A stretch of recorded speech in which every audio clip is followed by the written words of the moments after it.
Atenção, Rede Transamérica. No ar, 2 em 1. Conectando música e informação. 2 em 1. Oi, gente, bom dia pra todo mundo ligado na Rede Transamérica, a galera que já está conectada conosco. Vamos começar este belíssimo programa. Como vai você, Ricardo? Eu vou bem, Gislaine. Então, que bom. Hoje é dia 27 de junho, vamos falar sobre aquela coisa alegre e feliz que é o casamento. Sim, muita gente se preparando pra casar ainda esse ano, muita gente que acabou de casar e já, né, uns problemas. Aí o nosso tema, pra muita gente que tá fazendo planos pra se casar, vai falar, mas que isso que vocês estão falando? Ninguém pensa em casar já pensando na separação. Mas nossa, isso em 1812, viu bem? Agora porque já é o contrário. A nossa pergunta hoje é: por que todo mundo deve consultar um advogado antes de casar, hein? Porque a gente tem dúvidas, horas mesmo bolas. Se a pessoa não tem nada, nenhum bem no seu nome. Ah, mas você pode adquirir os bens no meio desse caminho, Gislaine. E aí, como é que fica? Entendi. Né? Tudo isso vai ser decidido naquele momento do sim. A regra já não é clara pra isso? Não. Tudo que for adquirido depois do casamento, metade? Eu não sei, eu sempre fico na dúvida. Que a gente não sabe nada de casamento, né, Gislaine? Quem disse? A gente, por exemplo, por você. Você vai lá, você vai no cartório aí tá lá, comunhão, parcial, total, eu não sei. Eu sei, gente, eu sei, escuta o que eu vou falar. Não. A maior prova de amor é a comunhão universal de bens. Isso, vai na dela, a gente. Maior de todas. Então, você sabe o que isso significa? Vamos saber isso no programa de hoje. Tudo que é meu é seu e tudo que é seu é meu bem. Teremos alguém que entende aqui para falar com propriedade, que é o nosso convidado, o doutor Giovanni Nicolic, que é advogado. Vamos falar de herança. Nós já estamos na parte da herança, né, Ricardo? Já tá morrendo, velhinho.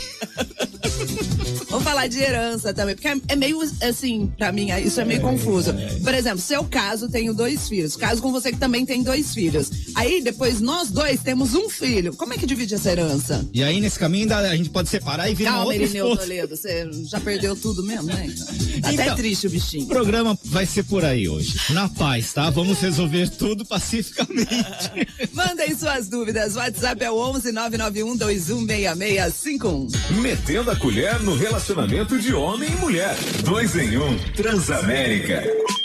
Falando que era... Transamérica, Bruno Mars com Cardi B, Please Me, aqui no 2 em 1. Nossa pergunta de hoje: o que todo mundo deve consultar? Por que todo mundo deve consultar um advogado, né, antes de casar? Se você não sabe, manda sua pergunta. Quem vai responder a partir de agora é o nosso convidado, que sabe tudo sobre o assunto. É o doutor Giovanni Nicolic, que é advogado, especialista nesse assunto de família. Bom dia, doutor. Bom dia a todos. Bem-vindo, vai nos ajudar nesse tema que já tá causando aqui, né? Só pra ajudar aí, você falou causando, Gislaine, mais gente falando assim, que tema horrível, Nelson Guerra aqui, ó, tema horrível que vocês colocaram hoje, ninguém vai casar pensando na separação. Não é só sobre esse aspecto da separação, né, doutor? E pode ser também, se você tem alguma dúvida, manda aí pra gente. Com certeza. Isso sempre foi, seria necessário, né, desde os primórdios até hoje em dia, tipo, vai casar, vamos consultar um advogado? Mesmo quem não tem patrimônio, por exemplo. Eu acho que essa é uma novidade. É? Claro, quando a gente fala que é novo, comparando, lógico, né? Todo direito é que civil, direito de família, porque na verdade a separação é nova. Se a gente olhar realmente esse direito à separação direto, divórcio direto, etc., é um elemento novo que nós temos, né? Porque antes era o felizes para sempre. Até que a morte ficava, exatamente, era obrigado o resto da vida a ficar ali, né? Então agora, hoje não, e hoje a gente tem aí a história da união estável, que acho que é muito interessante misturar isso no bolo, porque dá na mesma coisa, dá no mesmo hoje, né? União estável é a mesma coisa que casar. Hoje sim. E como é que caracteriza isso, doutor? União estável. Nós tivemos a revogação do artigo, que era o 1790, que separava o casamento da união estável, tá? Quando ele foi revogado, equiparou casamento e união estável é a mesma coisa.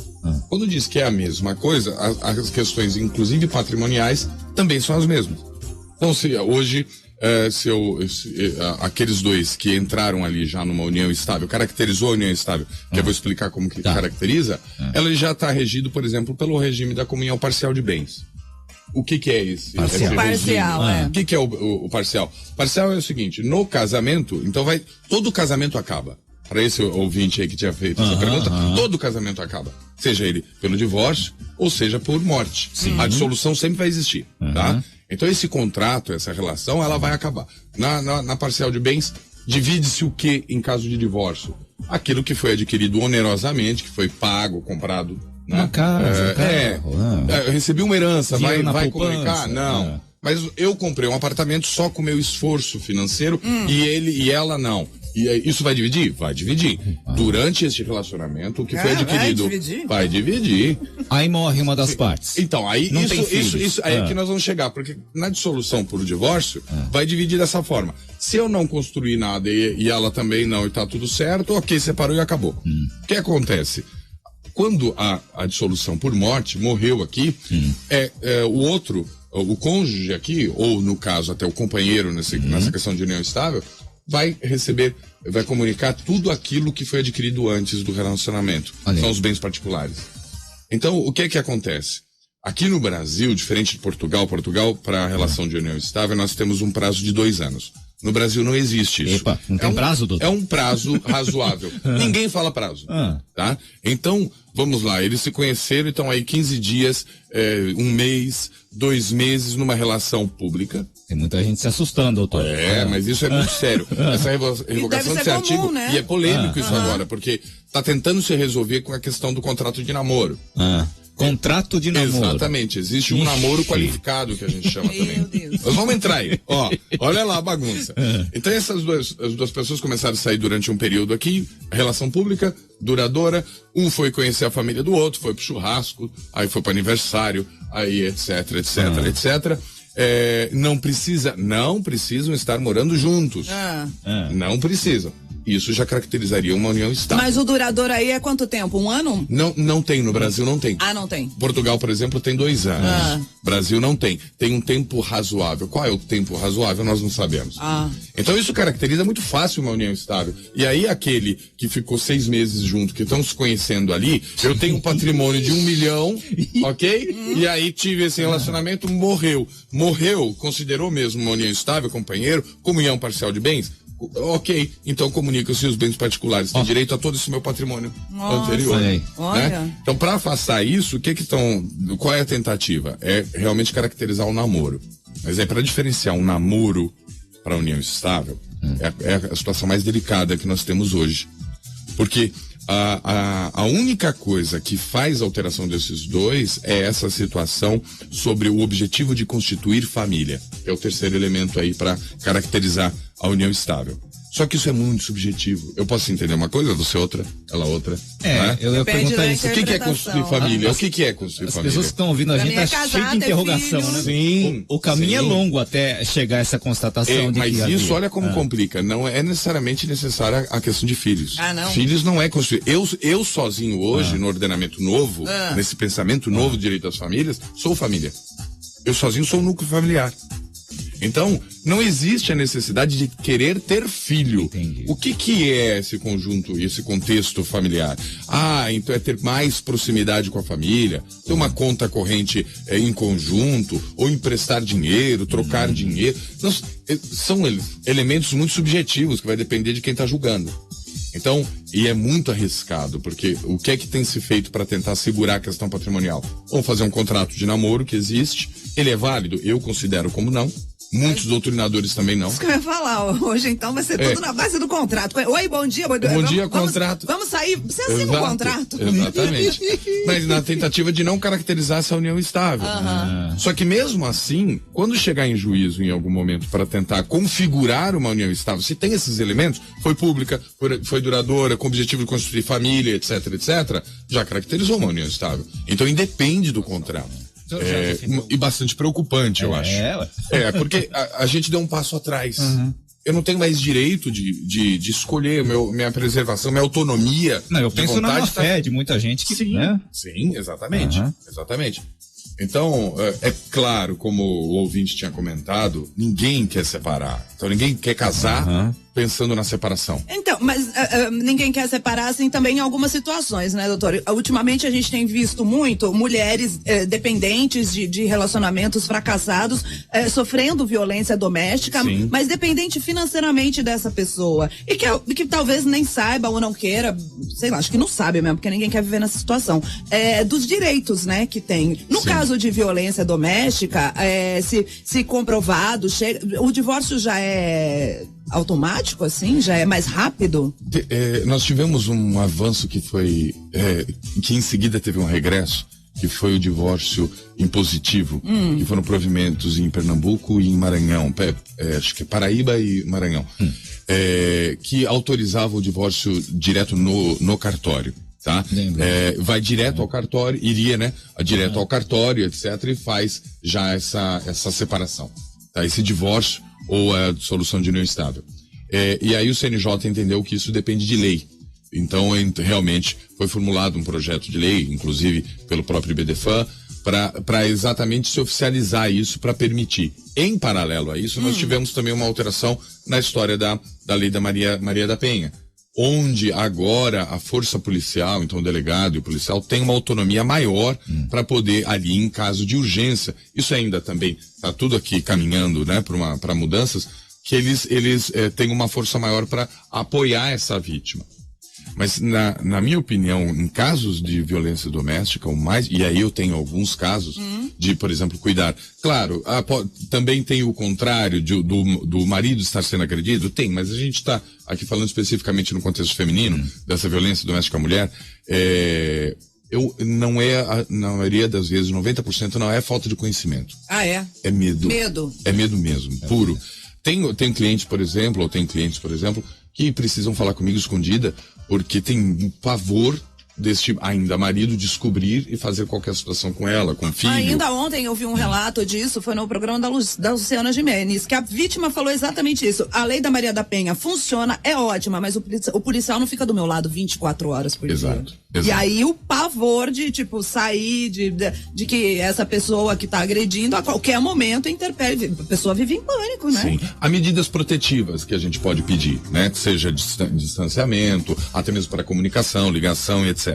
Mas na prática, isso existe, ok? Vai proteger de alguma maneira, tem que de alguma ter, forma. Já foi um avanço, sim, né? Mas o Estado também não tem como deixar ali para cada vítima uma... Então, essa decisão é uma decisão muito difícil e que precisa de muito apoio.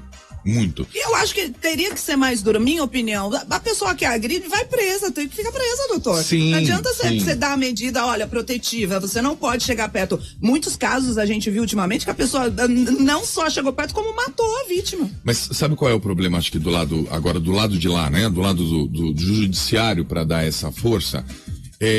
Isso é o que a gente está falando sobre um caso específico. Quantos casos são contrários? Onde há a tentativa de utilização de uma Maria da Penha, de qualquer outra medida protetiva, para fazer o contrário. Então, quer ver? Vamos pegar um exemplo, eu vou ser muito superficial para não entrar nesse assunto que é muito delicado.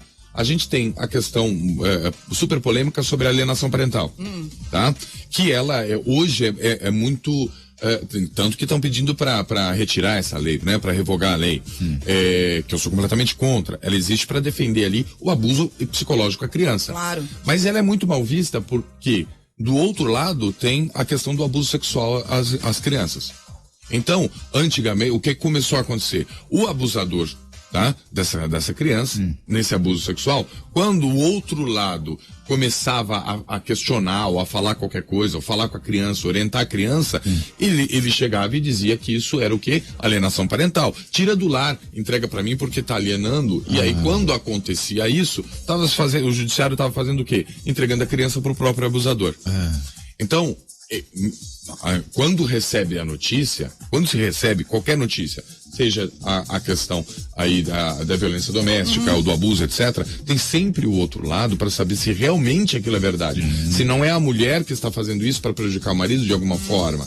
Então, tem casos e casos. Casos e casos. Então, esse é o grande problema da magistratura em geral, né?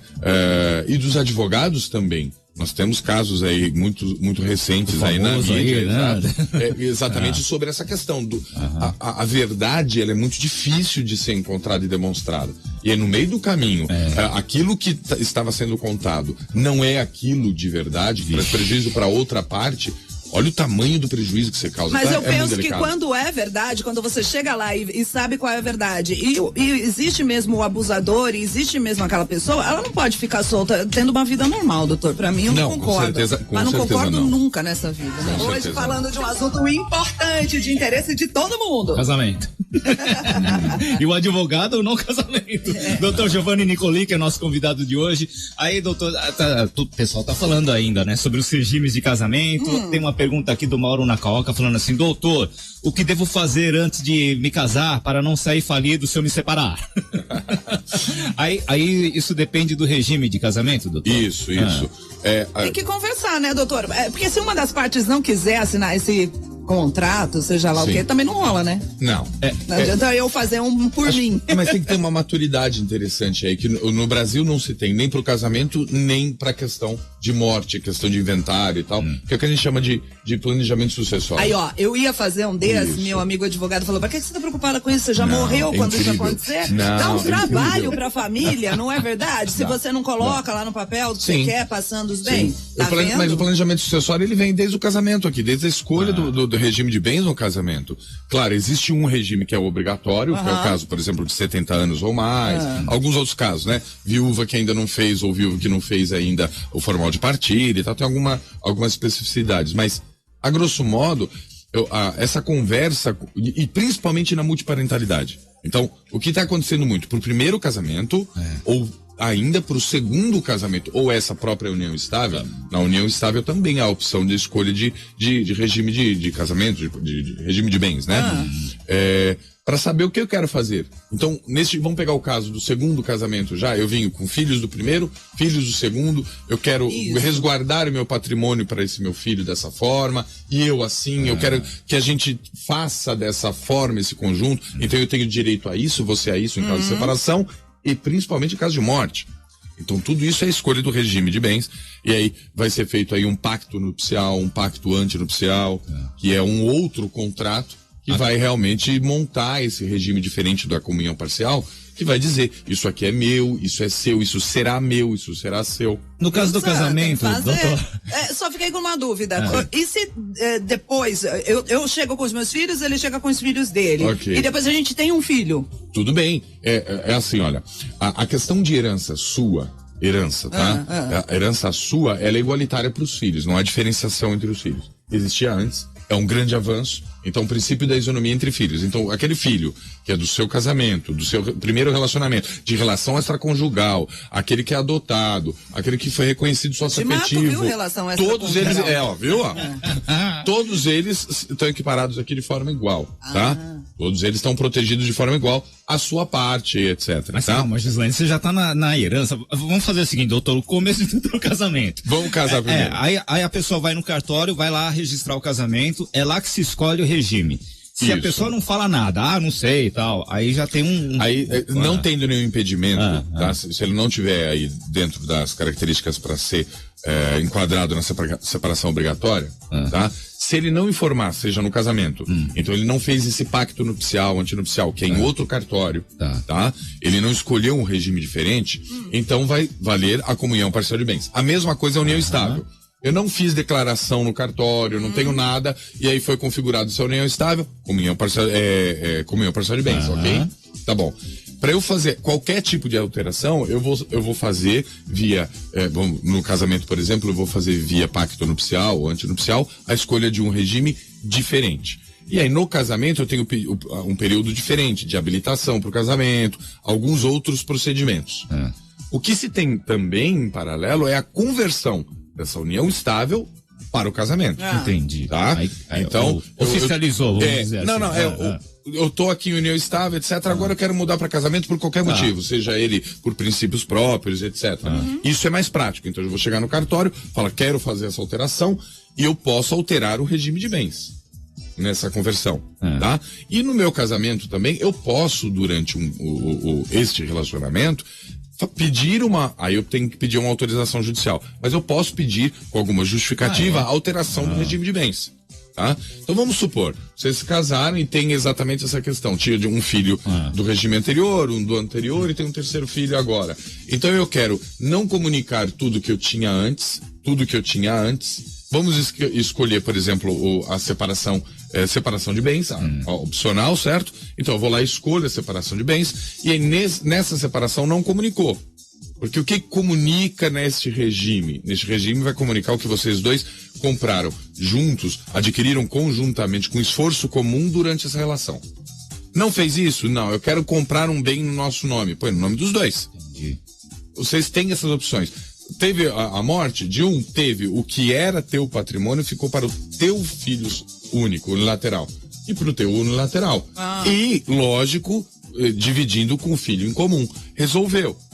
Claro, mas é assim, é um exemplo que teria que vir mais outras situações que você vai resolver via declaração de última vontade também, que é o testamento, tá? Hoje nós temos muitas holding familiar, que é uma maneira de tentar proteger e blindar o patrimônio familiar. Existem várias situações posteriores, mas aqui neste momento a melhor conversa e opção é a escolha do regime de bens correto para se casar. Ô doutor, mas vendo aqui para o nosso mundo real, onde também inclusive tudo se paga, essa coisa de ir no cartório fazer esses registros, é comum aqui no Brasil?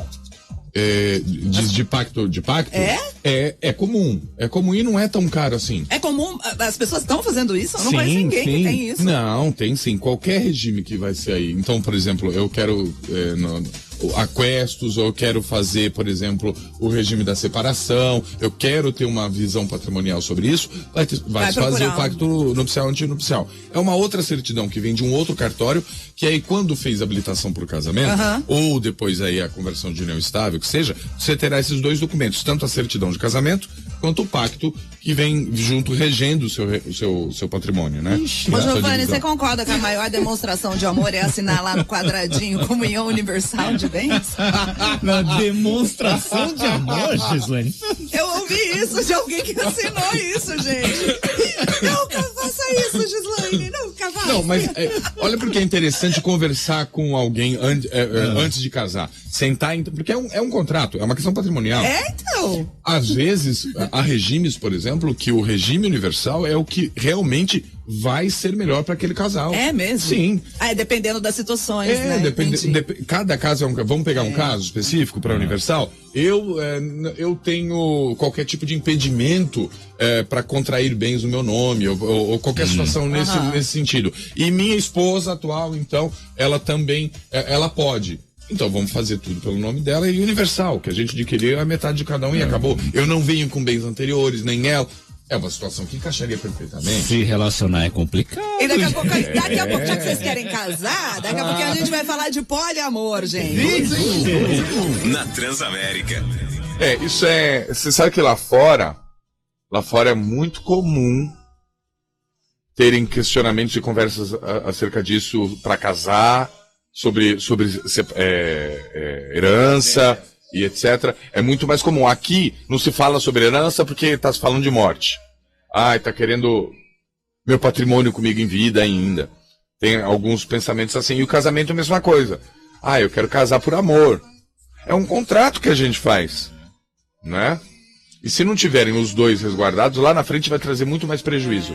Não só para eles, mas principalmente para as crianças. Então, quando essa história por amor, se você resolve o seu regime de bens antes, por amor você está resguardando já teus filhos de brigas e confusões. Concorda? Da música. 2 em 1 hoje com o doutor Giovanni Nicolic, que é advogado, falando sobre como se casar bem e direito. Gente, nós lemos a notícia de que o Instituto Brasileiro de Geografia e Estatística divulgou que casamentos no país duram em média 14 anos. O doutor Giovanni disse que eles se casam de novo. Sim. E aí dura mais? Então, essa foi minha dúvida, né? Será que nesses números a gente conseguiria um número maior para um segundo casamento? Porque, como foi dito, acho que se erra no primeiro, aprende e vai pro segundo para resolver. Mas ainda acreditam no casamento, né? Sim. Ó, tem uma dúvida da Luciana de Curitiba aqui pra gente fazer. Depois a gente fala de poliamor na volta do break, por favor, tá? Ela é divorciada, tem um filho menor de idade. Ela pergunta: se eu falecer, meu filho obrigatoriamente ficaria com o pai? E os meus bens, quem administra até a maioridade do meu filho? Bem, inicialmente, claro, teria que fazer algumas milhares de perguntas a ela aí de volta para entender o caso, uma né? Pergunta. Mas a grosso modo, tendo um relacionamento sádio, não tem nada de errado, tá? Vamos partir desse ponto, ok? Os dois, tanto pai e mãe, eles detêm uma coisa que nós chamamos de poder familiar. Tá? Então, ela falecendo, ela divide hoje o poder familiar com o pai. Então, todo pai e mãe dividem esse poder familiar, que é uma coisa muito interessante. Você não precisa tanto brigar por uma guarda. Eu vou ser pai ou eu vou ser mãe da mesma forma. E tem os mesmos direitos e deveres. Ela falecendo, imediatamente passa tudo para ele, esse poder familiar, né? Então, ele fica exclusivamente detentor desse poder familiar. Certo. Vai ficar com essa guarda e com manutenção e cuidado dos bens dos filhos até a sua maioridade. Ou 16 anos por uma emancipação. E os bens dela, quem cuida? Não, seria o filho, mas o filho deixa é de ser dela, né? Ela morreu, deixa de ser dela. Então aí a gente já... Quem é herdeiro? O pai? Não, mãe? não. É assim, tem uma ordem de vocação hereditária. Então, a primeira são os descendentes. Então, filhos, não tem filhos, desce e vai para neto, não tem. Aí depois sobe, pai, vô e sobe. Em paralelo, hoje nós temos a consideração de que esse cônjuge ou companheiro, então, esse cônjuge, ele é também o herdeiro necessário. Então, dependendo desse regime de bem, tá vendo, ó? Dependendo do regime de bem que eu escolhi lá no início do casamento, agora vai me dizer se esse cônjuge concorre ou não e é o quê? Então, ele é meeiro, ele já é dono de metade, não é? Então, toda essa situação, ela é escolhida aqui atrás, ó. Irmão entra nessa linha sucessória? Pode entrar. Irmão é parente colateral, que a gente chama, né? O transversal. Ele pode entrar. Então, eu desci, não tem ninguém. Até os sobrinhos, né, doutor? Até os filhos dos irmãos, né? Sim. Aí eu desci, não tem ninguém. Subi, não tem ninguém. Não tem cônjuge, não tem nada. Então agora eu vou pro lado. Ainda não vai pra Gislaine. Vai pro lado. Aí vão pros irmãos e por aí vai. Tá? Entendi. Ó, daqui a pouquinho a história de um ouvinte de Montes Claros que foi decidir o tipo de comunhão no cartório. E aí deu briga. E o sobre o poliamor, que já é, né? Poliamor é uma boa discussão. Doutor Giovanni Nicolic, advogado, é o nosso convidado de hoje. Aí tem a história que veio de Montes Claros, da Cristiane Oliveira. Ela falou assim, doutor, dando importância àquilo que a gente falou no outro bloco, doutor. Depois de quase 22 anos morando juntos, eu e meu marido resolvemos nos casar, fomos ao cartório e tal, e aí perguntaram qual seria o regime, né? Aí ela falou assim, foi uma briga, doutor. Eu queria comunhão universal, ele não queria. Depois de ter vivido tanto tempo juntos, né? Fomos brigar no cartório na hora de casar. Mas aí então ela conta aqui que fizeram o pacto nupcial e casaram e deu tudo certo. Mas rolou a briga no cartório porque eles não conversaram antes. Tá vendo? Né? Tá vendo? A importância da conversa, né? Tem uma situação aqui do Rio de Janeiro, da Tijuca. Bom dia, pessoal. Eu sou Urives, me separei há quase 3 anos. E a minha ex-mulher quer até o meu mostruário de joias, que é meu instrumento de trabalho para venda. Pode isso? Como é que eu vou sustentar minhas 4 filhas? Pois é, ele tem aí que conseguir comprovar, o Júnior tem que conseguir comprovar que esse é realmente o instrumento de trabalho, que aí não entra nessa partilha. Tá? Essa aí é uma briga pra onde vai, né? Pelo amor de Deus. Ó, tem uma dúvida de Brasília, da Sandra Campos, vai servir para todo mundo, mas a gente já falou até, mas vamos especificar mais. Ela fala assim que o marido dela teve um filho muito novo num outro relacionamento. Na época, ele não tinha nada, nem carro, né? Aí eles se casaram, aí tiveram filhos, a vida foi melhorando, eles construíram patrimônio, né? O que acontece? Esse outro filho vai dividir com os filhos dela agora? Sim, na verdade, há aí uma diferenciação entre filhos unilaterais e bilaterais. Tá? Pode ter alguma diferenciação, sim, mas não no caso do falecimento dele. Ele faleceu.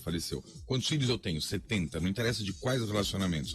A parte dos filhos, ela vem aqui de forma igualitária, protegida por lei pela isonomia entre os filhos. Então ela dividiria com 70. O que pode mudar é a concorrência dela com filhos deles e só dele. Aí pode mudar. Depende qual é o regime de bens dela. É que é uma situação bastante complexa para tentar trazer aqui. Mas assim, depende do regime de bens que eles escolheram, de novo, lá atrás, para saber se em algum momento, se ela for concorrer com filhos só deles, o filho unilateral do ex-cônjuge, né? Aí tem diferenciação aí de forma de divisão hereditária, sim. Consulte o advogado, Sandra. Gente, o Giovanni também tem um canal bacana no YouTube, né? Canal de Direito das Famílias e Sucessões, que responde a várias dúvidas lá, bastante, né? Tem bastante alunos, inclusive, ou até advogados que estão se especializando nessa área que fazem lá. Tem todas as informações estão no meu Instagram. Lá tem o link do canal, tem inclusive muitas dúvidas no Instagram também, que é @Giovanni Nicolic. Isso, só letra aí, por favor. Jovane, Giovanni. E aí, Nicolic é N de navio, I, K-O, L de Lima, I, C. Pronto, já fica conectado. Vamos falar de poliamor agora, que já é uma coisa comum aqui no Brasil, né? Querendo, né? Antes disso, eu posso mandar um grande beijo. Lógico. Eu tenho que mandar um beijo, porque nós estamos falando de casamento, eu tenho que mandar um beijo pra minha querida sogra. É mesmo? É. Qual é o nome da sogra? A minha sogra é Dona Ideli. Dona Dona Ideli, Ideli. a gente já tá sabendo do bolo Não era pra e entregar. a gente já quer o pedaço. É o melhor bolo de cenoura que eu já comi na vida. Olha lá. Fez a propaganda, Dona Ideli. Pronto. Então, por favor, hein? Garante aí, mas garante pra nós Isso, também. combinado. Eu mandei o beijo, ganhei o bolo. Voltando pro nosso Voltando pro poliamor, poliamor. que hoje explica aí a situação do poliamor. O poliamor, ele é uma situação, acho que é a mais nova, talvez, no direito das famílias, tá? O poliamor ainda não é reconhecido, mas está tendo muita discussão. Vai, volta. Mas o que acontece no poliamor? Nós estamos falando sobre a questão da união estável, não é isso? Isso. Então nós temos aqueles princípios de ser duradouro, não é isso? De ter um tempo, né, razoável, de ser público, de ter um objetivo de constituir família. Esses mesmos critérios agora vamos tentar empregar entre 3 pessoas. Nós temos hoje um avanço muito grande, então o casamento, a união estável, homoafetiva, ela é completamente reconhecida, não há nenhuma diferenciação. Perfeito. Então, dentro destes princípios, quando a gente enquadra isso num relacionamento entre 3 pessoas, 3 mulheres se relacionam aí é que tá, entre si. Não é que elas têm autorização para sair com outra pessoa. As 3 namoram entre si. É um relacionamento composto por 3 pessoas. Isso. Eu já tava achando difícil com 2 entender tudo isso aqui, doutor. Briga, imagina.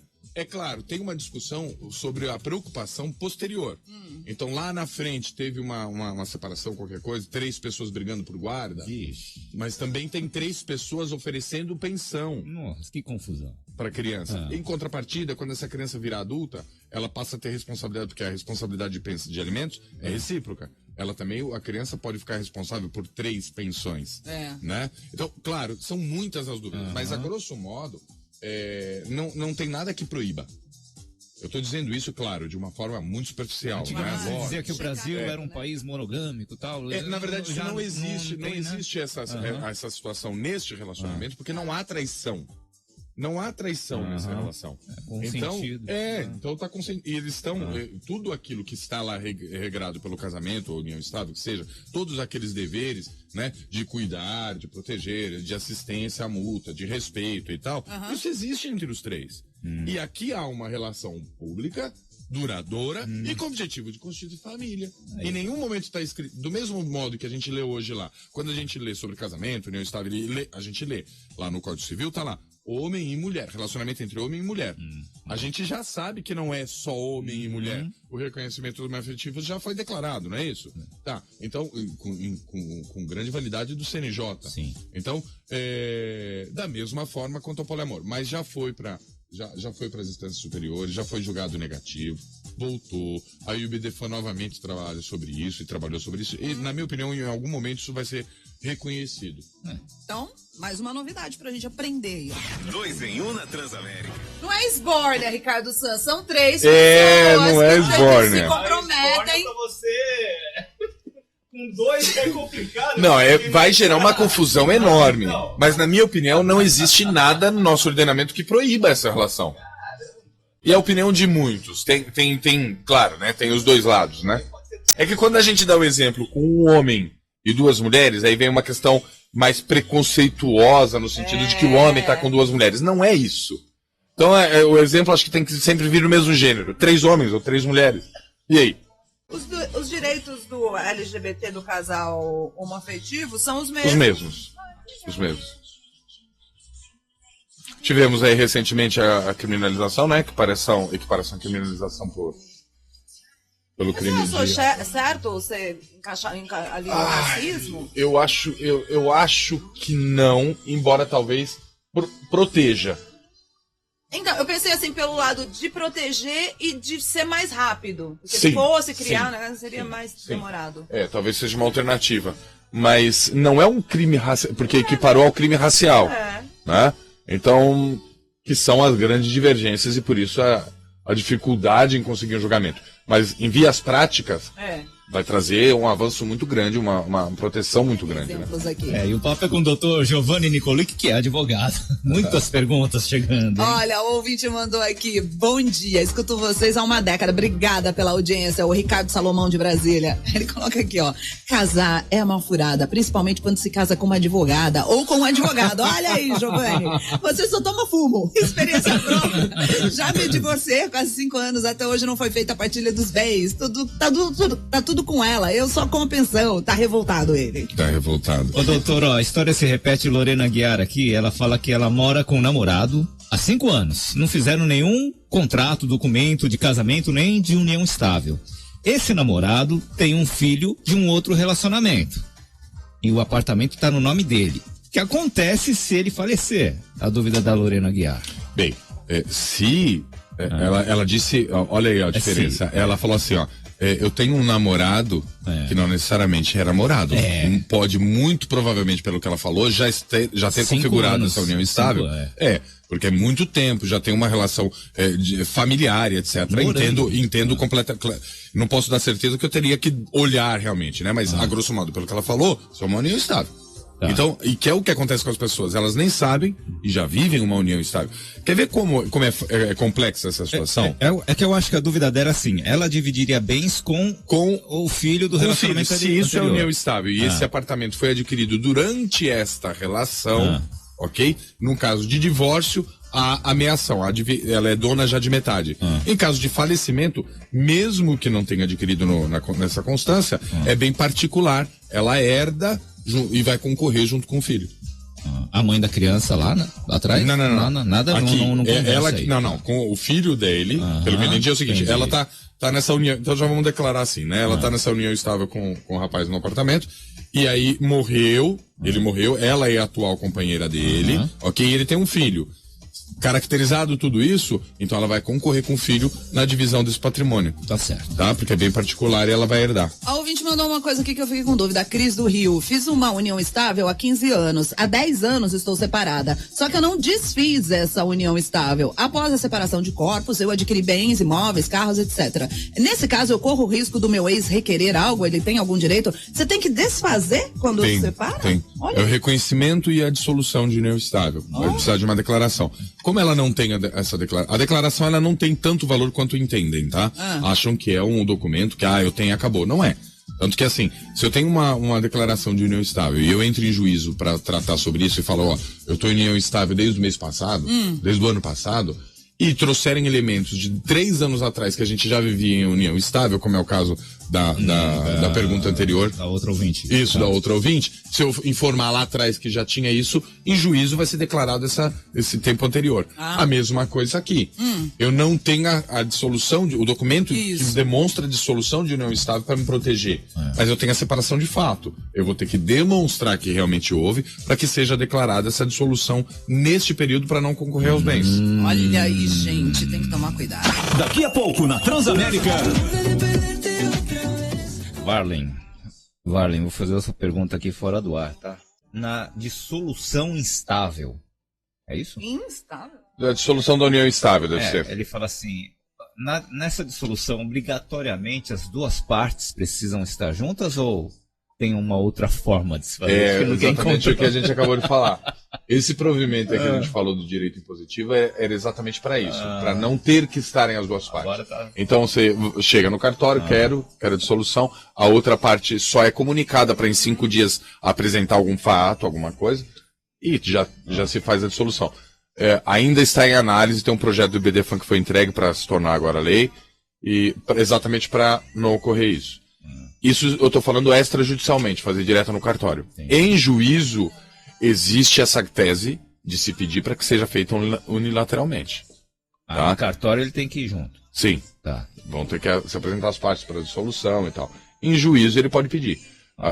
Que aí vai se pedir o quê? Se já tiver reconhecido, só vai pedir a dissolução. Se não tiver reconhecido, reconhecimento e dissolução. Aí não tem como. Mas só a dissolução, ou só o divórcio, vamos supor que não tem a partilha de bens, não tem guarda, não tem alimentos, não tem nada para discutir. É só isso, é uma ação que a gente vai pedir em caráter liminar, e a antecipação de mérito que a gente fala, para julgar antes, pra me dar antes do que eu tô pedindo, que é direito só dele. Aí, ok, em Mas juízo. o que que é? Ele não quer encontrar a pessoa?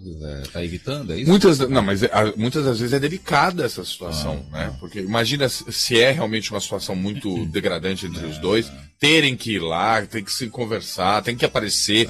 Isso vai dar mais briga ainda do que... O pessoal brigou pra casar no cartório. Imagina pra separar, né? Pra divorciar, pra dissolver. E é sempre um mal-estar muito grande, né? É um mal-estar. São raros os casais que se separam realmente numa boa, tranquilos. Ela ficou com medo. Eu vi ela ficou olhando pra mim, tipo, a casa caiu. Aquele meu namoro não era namoro. Esse namoro hoje, essa questão de se não tem... Se eu posso ter um objetivo futuro de constituir família. Não. Se caracterizaram-se essas três situações, você já caracterizou uma união estável. Mas se esse objetivo de constituir família, por exemplo, é futuro, estamos namorando, a gente é companheira, a gente isso, aquilo outro e tal, maravilha. E aí a gente quer ter filhos, quer planejar viver juntos. Eu estou estudando para chegar, vou me formar para isso. Aqui tem uma concepção de namoro com projeto futuro de constituir família. Enquadraria um namoro qualificado. Que seja. 2 em 1. Né, 2 em 1 hoje falando sobre casamento, sobre separação, herança, junto com o convidado doutor Giovanni Nicolic, que é advogado. Doutor, você estava falando, que foi? Explicando pra Isabela sobre a união estável. Mas tem que estar escrito, tem que ter um contrato, não é nada disso. Aí pintou uma dúvida, postagem de redes sociais, essas coisas tudo. Isso é muito utilizado, muito. Prova. O judiciário Aí, tem usado Brasil. cada vez mais. Não só para isso. A questão, por exemplo, de alimentos, de pensão alimentícia. Não, eu não tenho dinheiro, tá aqui minha comprovação. Mas E lá nas viajando redes sociais no tá Caribe. isso. Restaurante, Isso não é utilizado só agora, né? Mas está cada vez sendo mais utilizado. Inclusive para reconhecimento de união estável também. Olha também. que coisa louca. Doutor, tem uma dúvida aqui que eu acho que vai servir para muita gente da Civeiga, que é o seguinte, ela foi casada com um homem, né? Ela se separou, mas não organizou o divórcio. Então, no papel ela tá casada com um, mas ela já tá vivendo com o outro. Isso é complicadíssimo. Doutor, e o que eu mais vejo é essa coisa aí, fica assim, eu falei pra ele pagar, ele não quer pagar, então vai deixando, tipo 2, 3, 4 anos. Você falou que é perigosíssimo. Qual o perigo que ela corre, porque ela tá morando com um e no papel casada com outro? Sim.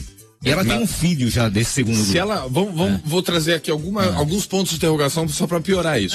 É nulo o casamento de pessoa que é casada. Então ela não tá casada com esse Não, é só uma interrogação. Questão. Teria que ver realmente o fato aqui para ver se a gente consegue salvar. Ela separou, ela divorciou aqui, etc. Tem ainda bens a partilhar. Tem uma partilha de bens a ser feita aqui. Do primeiro então, casamento. Se ela vai casar novamente, então é obrigatório para ela o regime da separação total. A separação obrigatória, porque ela ainda não fez a partilha aqui. Principalmente em caso de viuvez e etc. Tem várias situaçõezinhas que trazem prejuízo a esse segundo relacionamento. Nossa. Ela não pode, ela tem que primeiro resolver fazer a partilha e depois reconhecer o outro. E se o meliante está se recusando, por isso ela não regularizou? Isso traz prejuízos enormes. Tem um caso do STJ, que é um caso bastante famoso, onde o rapaz, então o homem era casado com essa primeira mulher. Certo. Tinha uma amante. Ok? Que a esposa, inclusive, sabia e deixou aquela coisa toda, etc. E aí ele era casado com a esposa e tinha esse relacionamento extraconjugal. Um dia ele brigou com a esposa. Foi pra casa da amante. E aí, depois disso, ainda voltou a sair com a esposa, alguma coisa nesse sentido assim. Meu Deus. O que aconteceu? Depois que ele morreu, tudo comunicou e todo mundo tinha direito.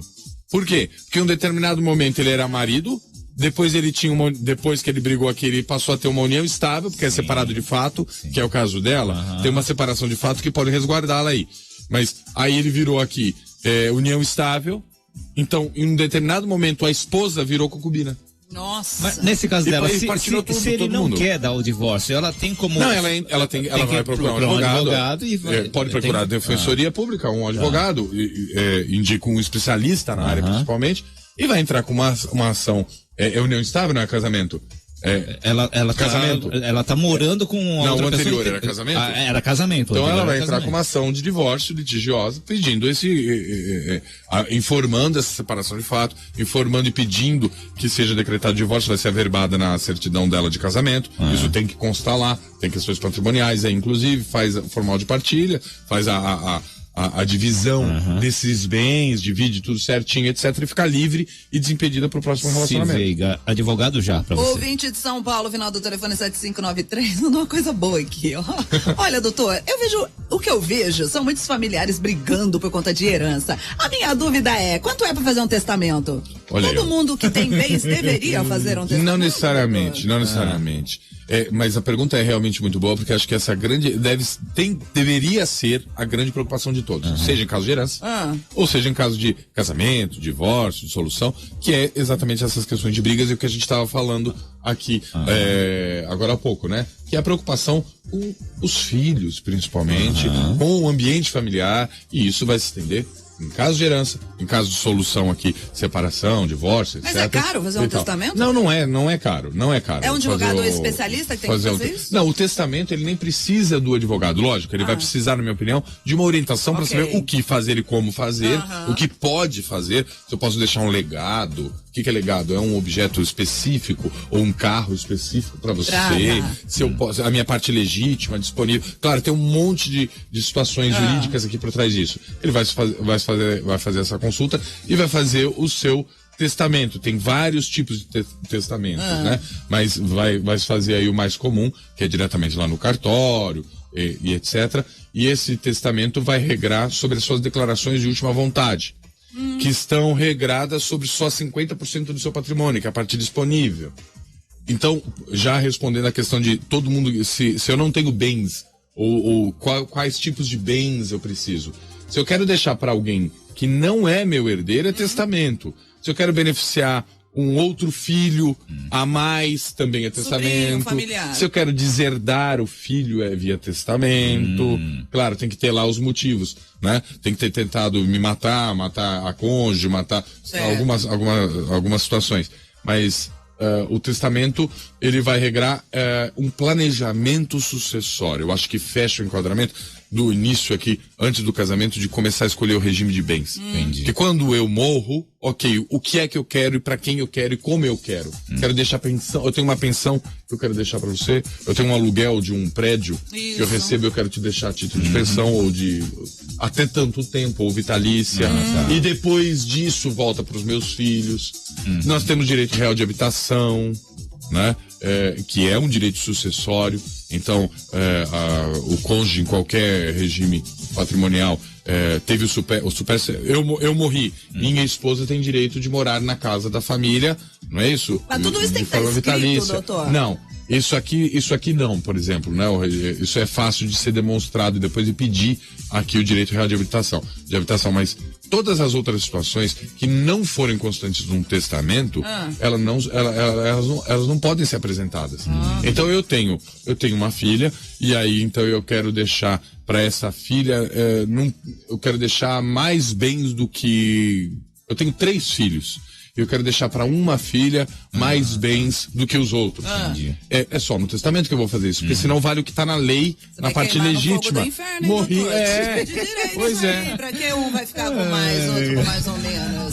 Tem mais sobre direito nos canais do doutor, tem no Instagram, no YouTube. Procura o Giovanni Nicolic, esse é com K aí no meio e a letra C no final, tá bom? Giovanni Nicolic. É isso aí, o canal no YouTube bem legal, gente. Ô, Giovanni, a gente vai te chamar de novo para voltar aqui pra gente falar, por exemplo, sobre guarda de filhos, que é uma coisa importante, né? E que gera isso dá confusão, vocês vão ver as perguntas. Nossa! Tem mais confusão?